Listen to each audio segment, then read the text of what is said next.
esta parte es donde nosotros profundizamos a partir de entrevistas a expertos para ver qué subyace detrás de todo eso que podemos espacializar muy bien a través de los mapas. Nosotros vemos qué subyace por debajo de esos impactos ambientales que estamos observando. Entonces, en la presentación, en la primera parte, voy a hablar un poco de la división de dos tradiciones de investigación científica y una manera de concebirla que podría superar esa división que tenemos ahora. Y en la segunda parte les voy a hablar de un ejemplo que ilustra cómo acercarse a esta concepción en la investigación cualitativa desde el análisis. El ejemplo es parte de este proyecto que les mencioné. Y hablando un poco de dónde surge este reto metodológico, surge porque dentro de este proyecto que se llama Análisis de las consecuencias de la política pública en el contexto de la conservación de manglares, estuvo hecha solicitud de la CONABIO. La CONABIO, pues todos sabemos, es una institución ambiental muy importante. Es la Agencia de Inteligencia Ambiental aquí de México, y ahí participan investigadores que más bien están familiarizados con la investigación de corte cuantitativo. Son biólogos, cartógrafos, y este tipo de investigación sumamente necesario, que es la investigación cualitativa, necesitábamos darle esa claridad y sistematicidad para que fuera fiable, poder dar cuenta de dónde salieron los resultados. Entonces, ese es nuestro reto metodológico, y a partir de él, pues vamos a tratar de mostrarles una manera clara y sistemática para hacerlo. Lo que les voy a presentar está basado principalmente en esos dos libros. La primera parte que les voy a hablar es el libro de Gary King, Keohane y Verba, donde hablan de cómo superar esta frontera epistemológica que parece haber hoy en día, donde hay dos tradiciones, la tradición cuantitativa y la tradición cualitativa. Dan una serie de maneras de observar la investigación científica que son sumamente pertinentes para el reto metodológico al cual nos enfrentamos nosotros, y al mismo tiempo son sumamente pertinentes para superar una crisis que se observa en la ciencia, de esta aparente división entre la investigación cualitativa y cuantitativa. Entonces, esa es la primera parte, y en la segunda parte ya va a ser un ejemplo más práctico basado en Philipp Mayring, que es un sociólogo y psicólogo alemán, y da una estrategia para hacer análisis cualitativo de una manera clara y sistemática. Un poco ya pasando a la primera parte, pues es en este momento nos enfrentamos como a una crisis, donde hay dos tradiciones, una tradición de investigación cualitativa que es más humanista, discursiva, y por otro lado pareciera haber otro tipo de investigación científica que maneja números, datos estadísticos, cifras, que es más sistemática, y hay como un choque. Los cuantitativos tratan de poco científicos los estudios cualitativos, le suenan a rollo, cómo salieron tus análisis. Por otro lado, los cualitativos se ven confrontados por ellos y les piden que cuantifiquen cosas que podrás cuantificar, pero a lo que llegas es a una gran exactitud, pero estudios sumamente imprecisos. Entonces, en medio de esta división es lo que estos autores, Gary King, hablan de que ambas tradiciones comparten una misma lógica inferencial. Los dos quieren realizar inferencias, o sea, quieren ver más allá de los datos inmediatos que tenemos, y el objetivo de la ciencia es lograr esta inferencia, una inferencia causal o una inferencia descriptiva que vamos a lograr a través de diferentes métodos. Sin embargo, eso no quita que nosotros idealmente, aunque sabemos que son datos imprecisos y nuestras metodologías y formas de analizar también van a ser imprecisas, pero idealmente tenemos que buscar la claridad y la sistematicidad a la hora de hacer los análisis. Puse esas imágenes ahí porque tanto la investigación cualitativa como la cuantitativa son formas de investigar que se complementan. No es cierto que son paradigmas opuestos. Y puse del lado izquierdo están las notas de Darwin. Darwin está asociado más con la biología, más con la tradición positivista, y él, a partir de observaciones de especies, diseñó nada más y nada menos que una teoría para la evolución de las especies. Por otro lado está James Hutton, que observando formas y procesos terrestres, generó un modelo para entender la evolución de los procesos terrestres. En nuestro caso, en las ciencias sociales, buscamos entender la evolución social. Entonces, lo que dicen los investigadores es que tenemos dos formas de hacer investigación, pero esto depende más bien de los datos a los cuales nos estamos enfrentando. Tenemos datos como percepciones, tenemos datos de, no sé, imágenes, arquetipos, datos complejos que requieren otra manera de ver las cosas. Pero en ambos casos hay que ser sistemáticos, y por eso cuando hablo de sistematicidad me refiero a la cualidad de ser sistemático. Puse esa imagen como una analogía que los músicos demuestran que se puede ser sumamente flexible y sumamente creativo, pero sin perder el ritmo. A eso me refiero. Nosotros podemos ser ordenados, y no tenemos que perder todo esto. Y por otro lado está la claridad. Claridad se refiere a ser explícitos en la forma de trabajar los datos. Lo que nos dicen es que los procedimientos deben ser públicos, la ciencia tiene que ser pública. Eso dicen los científicos. Esta afirmación no aplica a todos los científicos cualitativos, pero sí aplica a algunos científicos cuantitativos. En las dos tradiciones se peca de poca claridad. Algunos científicos cualitativos se oponen a un procedimiento explícito, como si esto menoscabara su creatividad o su forma de afrontar. Pero lo que necesitamos son metodologías, y ese es como el objetivo de esta presentación. A fin de cuentas, lo que nos obligó en gran medida pues es dar fiabilidad. La medida en que seamos más sistemáticos, más claro, vamos a lograr una mayor fiabilidad de los resultados que estamos presentando. Fiabilidad entendida como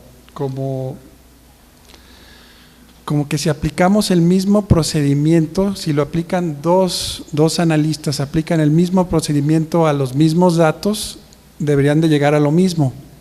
A eso nos referimos. Entonces, pues esto es la primera parte, y ahora en esta segunda parte voy a hablar ya de un ejemplo más concreto. Les voy a hablar del proceso de análisis sistemático diseñado por Philip Marin para el análisis de datos cualitativos. En este caso lo aplicamos al análisis de entrevistas. La manera de hacerlo consta de forma muy, muy resumida, muy sintética, en 5 pasos. Primero, parafraseamos la información de las entrevistas, la vamos a poner, digamos, en un mismo lenguaje. Vamos a tomar aquella información que es relevante para nuestro estudio. En una segunda fase vamos a generalizar y abstraer la información. En una tercera fase la concentramos y la vamos reduciendo por unidades de contenido, por entrevistas, luego la sintetizamos de forma global y luego ya redactamos el informe. Voy a pasar a un ejemplo para que quede más claro esto, porque creo yo que como científicos sociales nos enfrentaremos a este tipo de retos y pues vale la pena que se los comparta. Miren, está el primer paso, aquí está, no.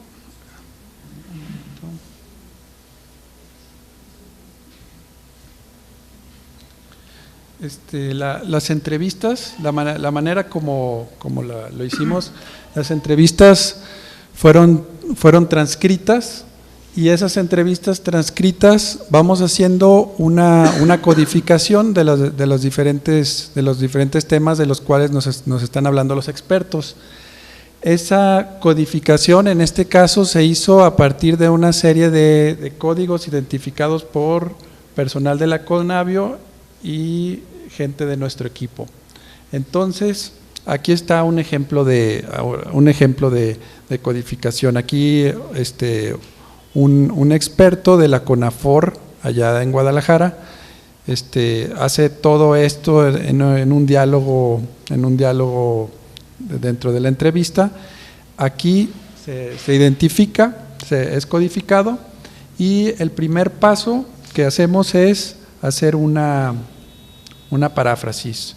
Todo esto no era tan relevante para los objetivos de este estudio, y bueno, lo pudimos resumir en estos párrafos. A fin de cuentas nos está diciendo que existe contaminación en la laguna del Ermitaño y Agua Dulce debido al drenaje de Cruz de Loreto desde hace 10 años aproximadamente. Esta región es altamente agrícola y ganadera, y su falta de manejo se manifiesta sobre pastoreo y contaminación por agroquímicos con escurrimiento que van a dar a las lagunas. Bueno, es un dato que ya está en un mismo lenguaje, que es necesario poner un mismo lenguaje porque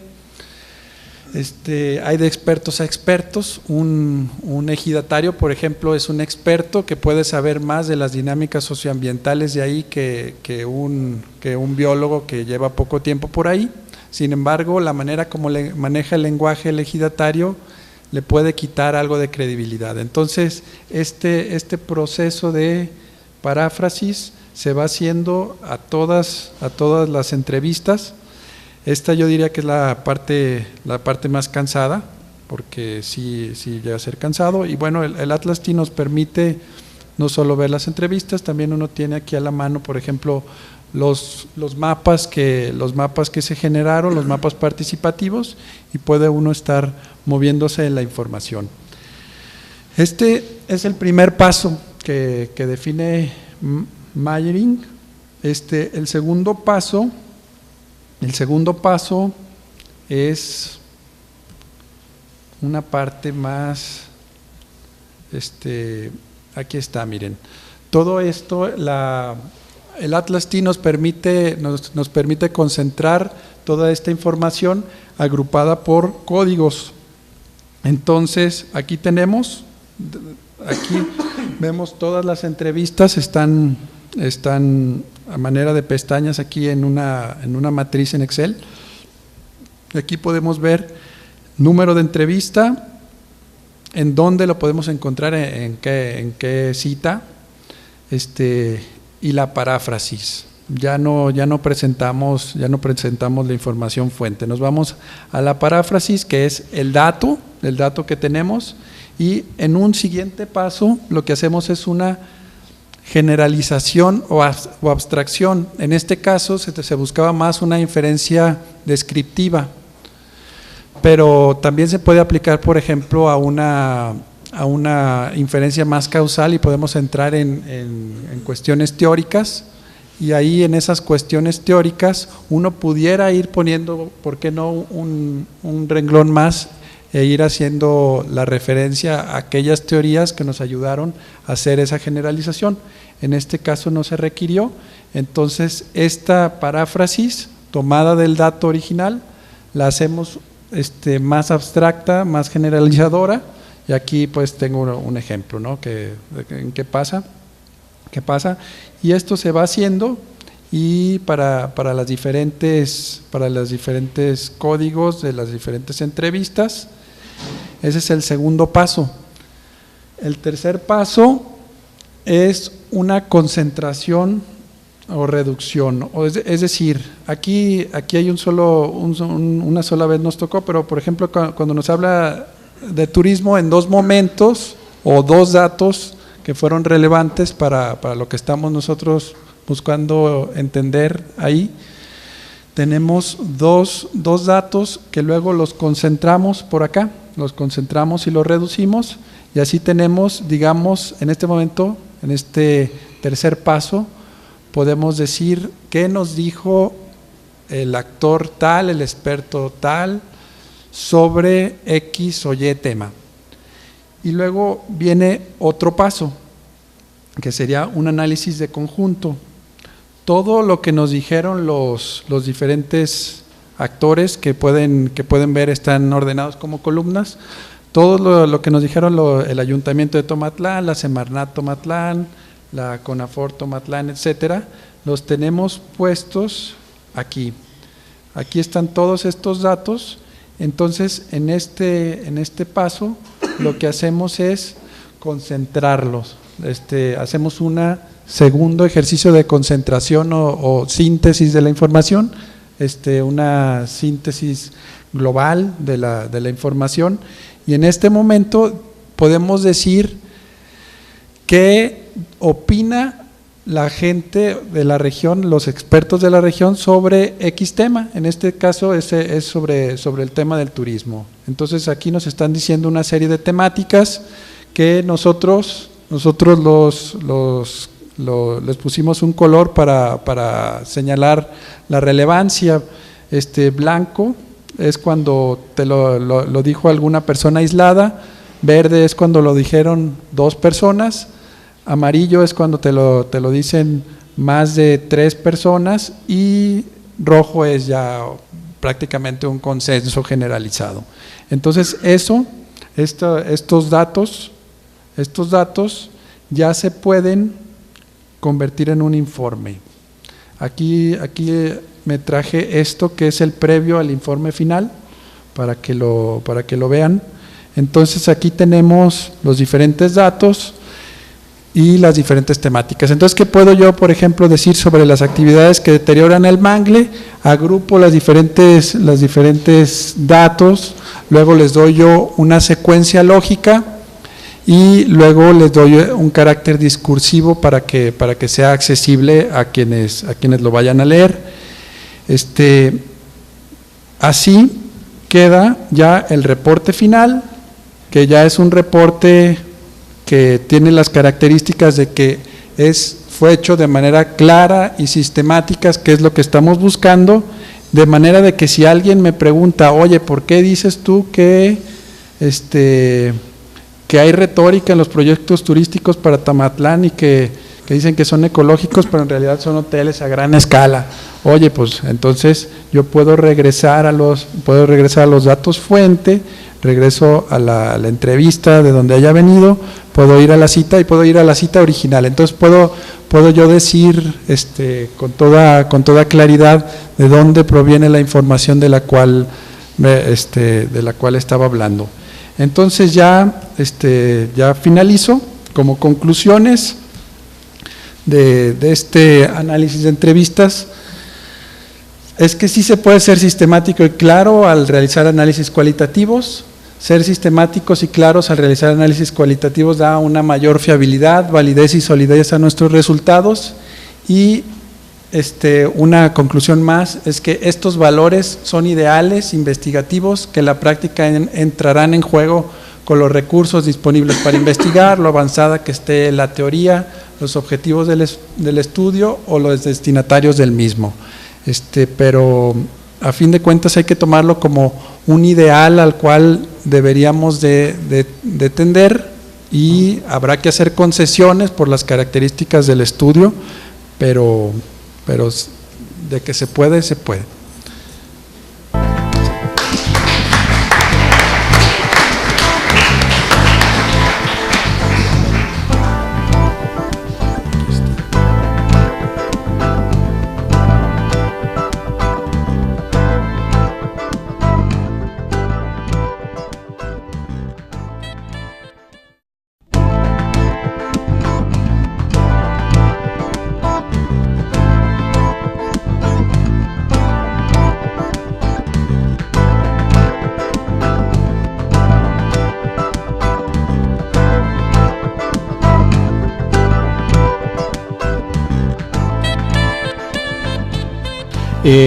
Bien, eso es, me parece muy bonito y muy coincidente que estemos hablando de técnicas, más bien métodos de investigación pragmática, de acuerdo a algún autor que por ahí va a aparecer, donde no consideramos realmente la parte cualitativa solamente, sino también la parte cuantitativa y pragmático en términos de hacer investigación de acuerdo a lo que es necesario, ¿no?